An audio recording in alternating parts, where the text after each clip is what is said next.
የዩናይትድ ኪንግደም ፖሊስ በስህተት ተጨማሪ 2 እስረኞችን ከእስር መልቀቁ ተሰማ።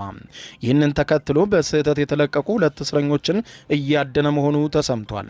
በወሲባዊ ጥቃት ጥፋተኛ የተባለው አልጄሪያዊ ብራሂም ካዶር ሸሪፍና በማጭበርበር ወንጀል የታሰረ ነው የተባለው ዊሊያም ስሚዝ በቀናት ልዩነት ከዊንድስወርዝ እስር ቤት በስህተት መለቀቃቸው ተነግሯል።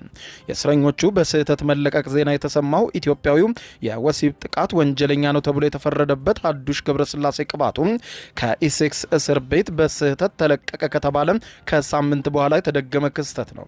የሀዱሽ በስህተት መለቀቅን ተከትሎ ተመሳሳይ ስህተቶች እንዳይፈጠሩ ተጨማሪ የፍተሻ ስርዓት እንደሚዘረጉ ቃል የገቡት የፍትህ ሚኒስትር ዴቪድ ላሜ ከፍተኛ ጫና ውስጥ የገቡ ሲሆን ይህ የአዲስ እስረኞች መለቀቅ መሰማቱ ደግሞ ከፍተኛ ድንጋጤን አጭሯል። በምክር ቤት የቀረቡት ሚኒስትሩ ከሀዱሽ በኋላ ከእስር ቤት በስህተት የተለቀቁ ጥገኝነት ጠያቂዎች አሉ ወይ ተብለው ሲጠየቁን ለመመለስ ፈቃደኛ ሳይሆኑ ቀርተው ታይተዋል።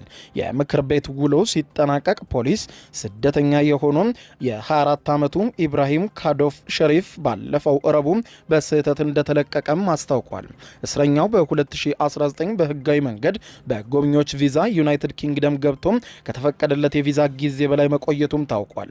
የፍትህ ሚኒስትሩ ላሚ በኋላ ላይ ባወጡት መግለጫም በሁኔታው መበሳጨታቸውን ገልጸው ተጎጂዎች ከዚህ በላይ ይገባቸዋል፣ ህዝቡ መልስ ያስፈልገዋል ሲሉ ተናግረዋል።